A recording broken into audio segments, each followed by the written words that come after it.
The towel hit the floor with a soft thud, but the words that followed cut like a blade. "You're just a janitor, Margaret," Lisa sneered, her manicured nails flicking dismissively as she stood in my son's pristine kitchen. Her eyes, sharp with contempt, sized me up as if I were a stain she could scrub away. I stood frozen, the weight of her mockery sinking into my bones. At 60, I'd faced worse than a spoiled daughter-in-law's tantrum. But this was different. This was my son's home, my family, my heart. I'd come to help, to mend the growing rift between Lisa and my son, David. But her words ignited something primal in me, a fire I hadn't felt in years. David wasn't there to witness it. He was at work, as usual, leaving me alone with Lisa and her venom. The morning had started innocently enough. I'd offered to clean up after breakfast, a habit from years of keeping things tidy first as a mother, then as a school janitor. It was honest work, and I'd never been ashamed of it. But Lisa, with her designer handbags and her life of curated perfection, saw my calloused hands and graying hair as an affront to her carefully constructed world. "Why don't you leave the cleaning to someone who's paid for it?" she'd said, tossing the towel at me like I was her servant. Her laugh was cold, calculated, meant to wound. "Honestly, Margaret, you're embarrassing David," hovering around like some maid. I swallowed the lump in my throat, my hands trembling as I picked up the towel. I wanted to scream, to tell her she didn't know me, didn't know the life I'd lived or the secrets I'd buried to protect my family. But I didn't. Not yet. Instead, I folded the towel neatly, placed it on the counter, and looked her in the eye. "You don't know what I'm capable of, Lisa," I said quietly, my voice steady despite the storm inside me. She rolled her eyes, oblivious to the weight of my words. "Oh, please. What's a janitor capable of? Mopping floors." She turned away, her heels clicking on the hardwood, dismissing me as if I were nothing. But I wasn't nothing. Not by a long shot. The truth about meth real Margaret was a story I'd kept hidden for decades. Even from David. It was a truth that could unravel Lisa's smug world. And as I stood there, the fire in me grew. I wasn't just a janitor. I was a woman who'd survived betrayals, built empires in the shadows, and walked away from a life most people could only dream of. And now, Lisa had just awakened the part of me I'd sworn to keep buried. The rest of the morning passed in tense silence. I busied myself with small chores, avoiding Lisa as she scrolled through her phone, oblivious to the storm brewing. David would be home soon, and I knew I couldn't let this fester. But confronting Lisa directly wouldn't be enough. She needed to see the truth, to feel the weight of her arrogance. I needed a plan, one that would expose her cruelty and remind her that underestimating me was a mistake. As I scrubbed a stubborn stain from the counter, my mind drifted to the past. 30 years ago, I wasn't Margaret the janitor. I was Margaret Voss, a name that carried weight in circles Lisa couldn't even imagine. I'd walked away from that life to protect David, to give him a normal childhood, free from the shadows of my former world. But the skills, the connections, the power, they never truly left me. They were still there, dormant, waiting for a moment like this. By noon, David's car pulled into the driveway. My heart ached at the thought of him caught between his mother and his wife. He was a good man, hardworking, loyal, but blind to Lisa's true nature. I'd seen the signs: her late nights, her secretive phone calls, the way she flinched when David asked about her day. She wasn't just cruel.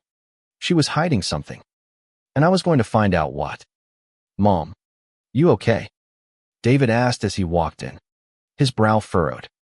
He glanced at Lisa, who was now all smiles, playing the perfect wife. "I'm fine," I said, forcing a smile. But my eyes locked on Lisa, and for the first time, I saw a flicker of unease in her expression.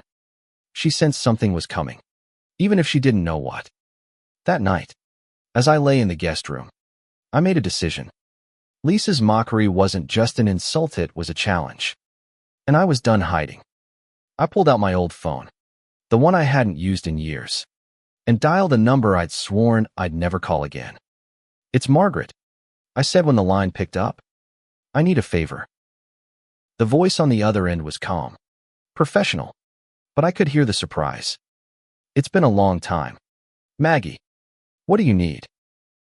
"Information," I said. "Everything you can find on Lisa Bennett. I want to know who she's talking to, where she's going, and what she's hiding." As I hung up, the weight of my past settled over me like an old coat. Lisa had no idea what she'd unleashed. She thought she could mock me, diminish me, but she was about to learn the truth. I wasn't just a janitor. I was a woman who'd built and broken empires, and I was ready to do it again. The next morning, the house felt like a battlefield, the air thick with unspoken tension. Lisa moved through the kitchen with her usual grace, oblivious to the fact that I'd already set things in motion. My old contact, a private investigator named Victor who owed me more than he could ever repay, had promised results within 48 hours. I didn't need to know everything about Lisa, just enough to crack the facade she wore so well. David, bless his heart, tried to keep the peace. He kissed Lisa's cheek as he grabbed his coffee, but I noticed the strain in his smile. "Mom, you sure you're okay staying here a few more days?" he asked, his eyes searching mine for something I wasn't ready to share. "I'm here for you," I said, my voice soft but firm. It was the truth, but not the whole truth.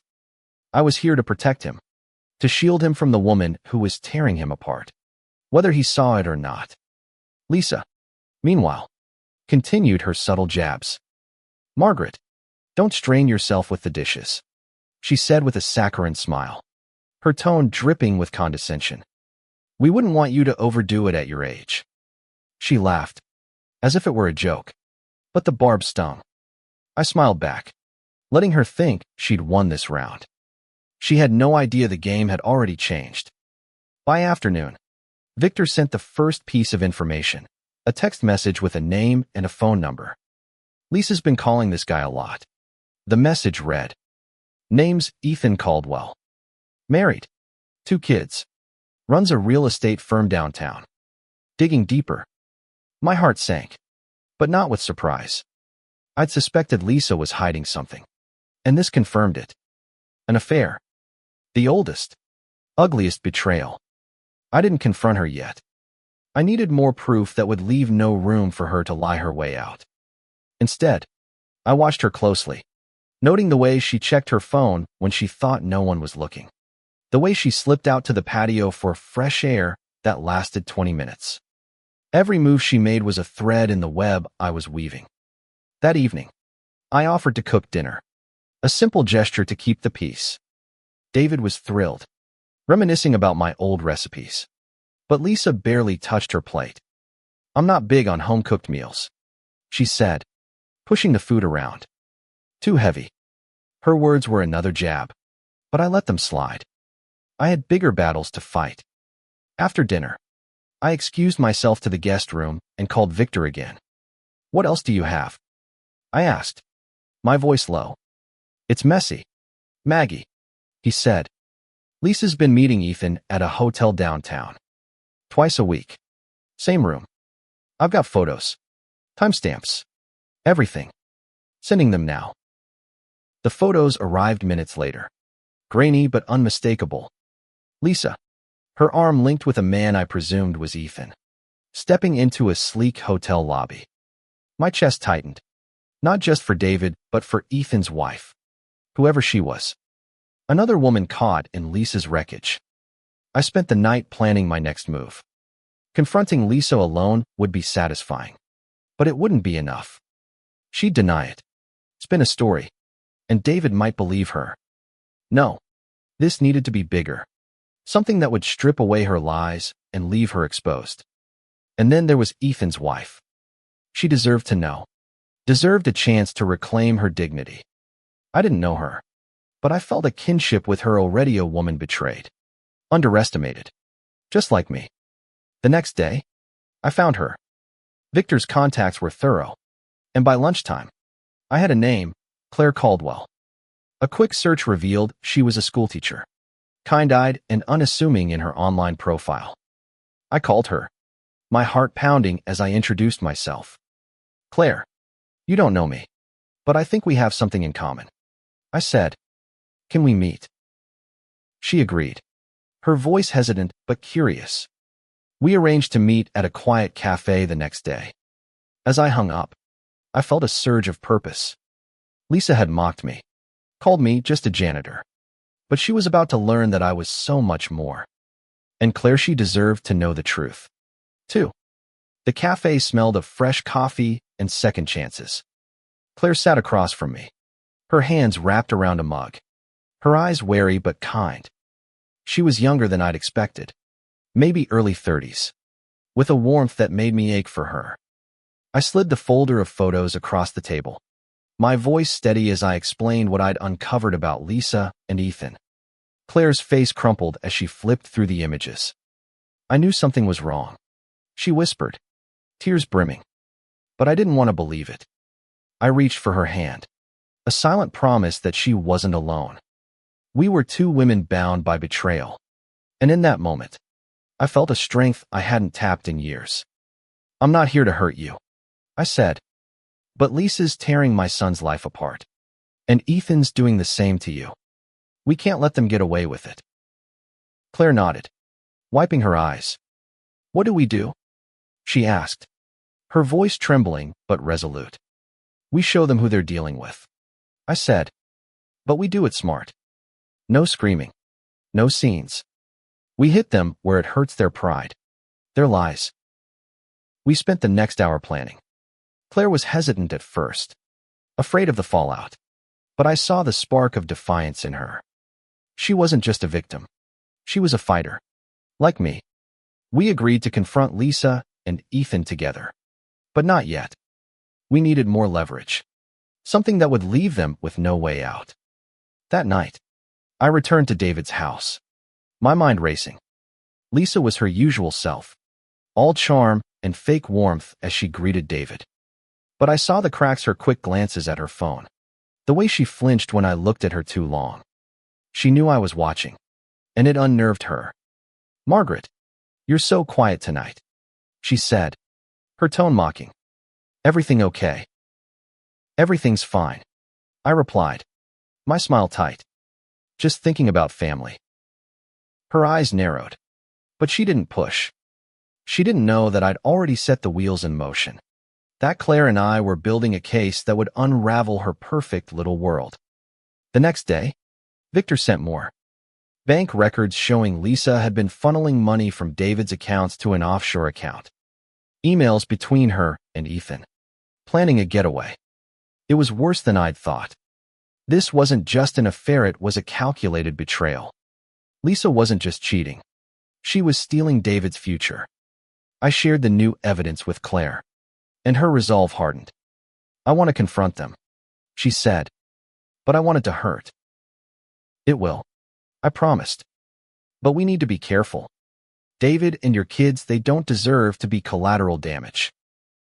We decided to stage the confrontation at David's house, where Lisa felt safest. I'd invite Claire over under the pretense of a friendly visit, and we'd lay out the evidence in front of David and Ethan. It was risky, but it was the only way to ensure the truth hit home. As I prepared, my thoughts drifted to my past. I'd been a fixer once, a woman who solved problems for people with power. I'd walked away from that life to raise David, to give him the normalcy I'd never had. But the skills I'd honed, strategy, patience, the ability to read people, were still sharp. Lisa had no idea who she was up against. The day of the confrontation arrived, and my heart pounded as I set the table for dinner. Lisa raised an eyebrow when I mentioned a guest, but she didn't suspect anything. Not yet. When Claire arrived, her face pale but determined, I felt a surge of pride. We were two women, underestimated and overlooked, ready to reclaim our power. The dining room was a powder keg, the air thick with the scent of roasted chicken and unspoken truths. Lisa sat at the head of the table, her smile plastic as she chatted with David. oblivious to the storm about to break. Claire sat across from me, her hands steady despite the tremor in her voice when she greeted Ethan, who'd arrived at Lisa's invitation. David looked confused but played the gracious host, unaware of the folder I'd tucked under my chair. "Mom, you didn't tell me we were having a party," he joked, trying to lighten the mood. "It's not a party," I said, my voice calm but firm. "It's a reckoning." Lisa's fork froze halfway to her mouth. Ethan shifted uncomfortably, his eyes darting to Claire. The room went silent, the weight of my words settling over everyone like a fog. "Margaret, what's this about?" Lisa asked, her tone sharp but laced with unease. I stood, pulling the folder from under my chair. "This is about truth," I said, sliding it across the table to David. "Open it." David hesitated, his eyes flicking between me and Lisa. Slowly, he opened the folder, his face paling as he scanned the photos. The bank records, the emails. "Mom, what is this?" he whispered, his voice breaking. "It's proof," I said.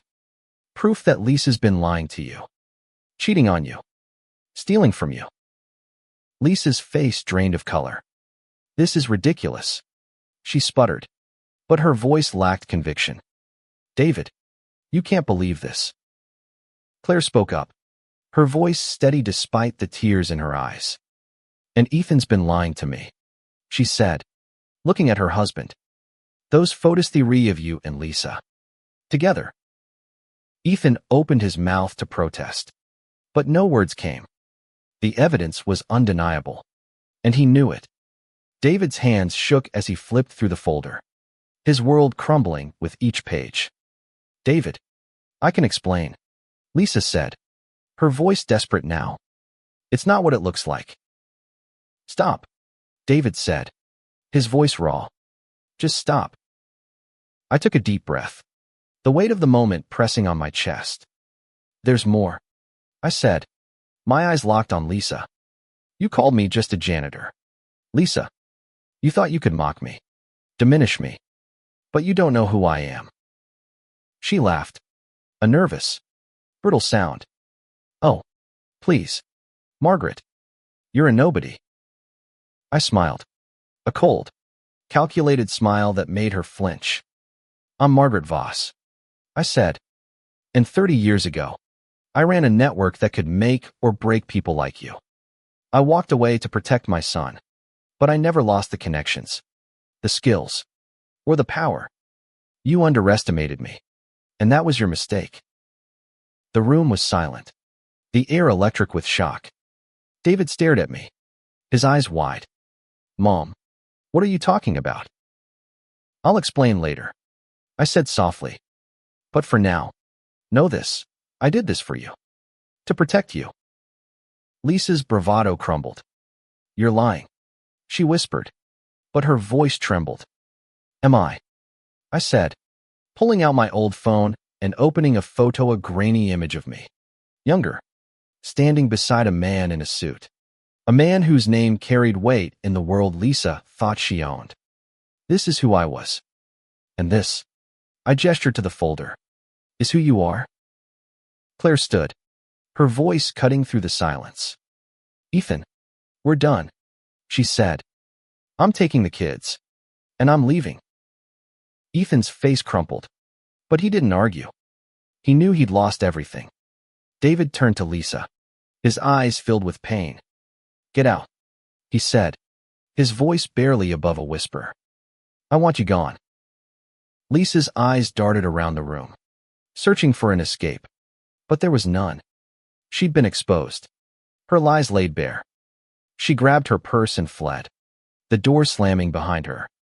The house felt empty after Lisa's departure, the silence heavy with the wreckage of the night. David sat at the table, staring at the folder, his face a mask of grief and betrayal. Claire had left with Ethan, her head held high despite the tears streaming down her face. I sat beside David, my hand on his, waiting for him to speak. "Mom," he finally said, his voice hoarse. "Why didn't you tell me?" About who you were. I sighed, the weight of 30 years pressing down on me. I wanted you to have a normal life. I said, the world I came from, it was dangerous. David, I walked away to keep you safe. Being a janitor, being just Margaret, it was my choice. For you. He nodded, but his eyes were distant. And Lisa, how did I not see it? She fooled a lot of people. I said gently, but not anymore. The next few days were a blur of pain and healing. David threw himself into work, trying to bury his hurt, while I stayed close, offering what comfort I could. Claire called me, her voice stronger now. She'd hired a lawyer and was moving forward with a divorce. Thank you, Margaret, she said. You gave me the strength to fight. I smiled, though she couldn't see it. You had the strength all along, I said. You just needed a push. But the story wasn't over. Lisa wasn't the type to slink away quietly. A week later, she called David, begging for another chance, spinning a tale of regret and promises. He listened, his face unreadable, then hung up without a word. She's not worth it, he said to me, his voice firm. I nodded, proud of his resolve. But I knew Lisa wouldn't stop there. Victor called me that afternoon with news. Lisa had been seen meeting with a lawyer, likely planning to contest the divorce or claim a share of David's assets. She was fighting dirty, just as I'd expected. We need to be ready, I told David that evening. She's not done. He looked at me, his eyes searching. What else can she do? Mom, you've already exposed her. She can try to hurt you, I said, but I won't let her. I reached out to Victor again, asking him to monitor Lisa's moves. He uncovered more. She'd been spreading lies about David, claiming he'd been unfaithful, trying to paint herself as the victim. It was a desperate move, but it could damage David's reputation if it gained traction. I decided to take the fight to her. Using my old contacts, I arranged for the truth to spread discreetly, but effectively. Articles appeared online, anonymous but damning, detailing Lisa's affair and her financial manipulations. The comments poured in, people outraged at her deceit. Her carefully curated image began to crumble. Claire, meanwhile, was rebuilding her life. She reached out to me, inviting me to coffee. I'm starting over, she said, her eyes bright with hope. And I owe it to you. You owe it to yourself, I said.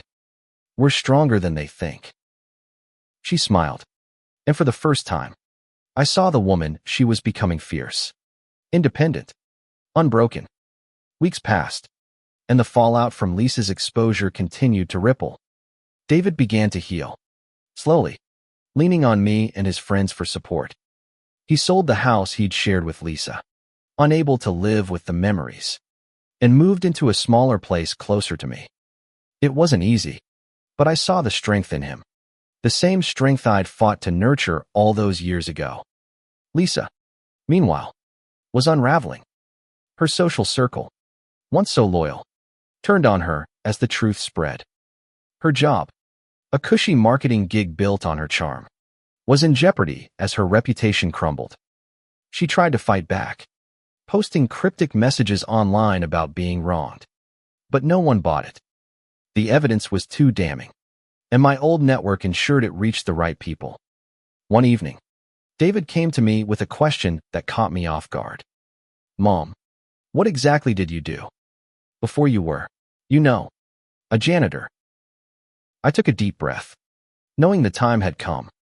We sat on his new porch, the night air cool and quiet. I was a fixer, I said. I worked for powerful people, solving their problems discreetly. Sometimes it was legal, sometimes it wasn't. I was good at it. David, too good. But when I got pregnant with you, I knew I couldn't stay in that world. I wanted you to have a life free from that chaos. He listened, his eyes wide, as I told him about the deals I'd brokered, the secrets I'd kept, the lives I'd changed. I didn't tell him everything, some truths were too heavy, but I told him enough. When I finished, He was quiet for a long time. "I'm proud of you," he said finally. "Not for what you did back then, but for who you are now. You gave up everything for me." I blinked back tears, my heart full. "I'd do it again," I said, in a heartbeat. The next day, I got a call from Victor. Lisa had left town, her lawyer dropping the case after realizing there was no winning. She was gone, her life in tatters, her lies exposed. It wasn't revenge that drove Might, was justice. For David, for Claire, for all of us who'd been underestimated. Claire invited me to her new apartment, a cozy place filled with her children's laughter. She was thriving, teaching again, her smile brighter than ever. "You changed my life, Margaret," she said, handing me a coffee. "You reminded me who I am." I shook my head. "You did that yourself, Claire. I just gave you the tools." We toasted to new beginnings, to strength, to the women we'd become. And as I left her apartment, I felt a weight lift. The past was behind me, but its lessons remained. I was Margaret Voss, janitor, mother, survivor, and I was enough. Months later, life had settled into a new rhythm. David was dating again, cautiously, his heart still tender but open to hope. He'd started a new project at work, something that lit him up in a way I hadn't seen in years. I was proud, not just of him, but of Yusuf, the family we'd rebuilt from the ashes of Lisa's betrayal. Claire and I stayed in touch, our bond forged in fire. She'd won full custody of her kids, and Ethan, humbled and broken, had moved across the country to start over. Claire was happy, her life her own again. She sent me a photo of her and the kids at the park, their smiles bright against a backdrop of autumn leaves. It was a reminder of what we'd fought for, not just justice, but joy. As for me, I went back to my job at the school, mopping floors and fixing small things, finding peace in the simplicity. The kids called me Miss Margaret, their laughter a balm to my soul. I didn't need the power I'd once wielded. I'd found something better: purpose. One afternoon, as I swept the hallway, a memory surfaced: Lisa's sneer, the towel hitting the floor, the sting of her words. "Just a janitor." I smiled to myself, the irony rich. She'd thought she could break me, but she'd only reminded me of who I was. Not just a janitor, but a mother, a fighter, a woman who'd faced down her past and won. I got a letter from Victor, a rare handwritten note. "You did good, Maggie," it read. "The world's better without people like Lisa calling the shots." I tucked it away, a quiet reminder of the life I'd left behind. That evening, David came over for dinner, his smile easy, his eyes clear. "You know, Mom," he said, "I always knew you were special. I just didn't know how much." I laughed, swatting him with a dish towel. "You're not so bad yourself," I said. As we ate, the past felt distant, like a story someone else had lived. Lisa was gone, her lies exposed, her world shattered. But we, David, Claire, and a were whole. We'd faced the truth, fought for it, and come out stronger. I looked out the window at the setting sun, its light warm and golden. I was Margaret Voss, janitor, mother, survivor, and that was enough.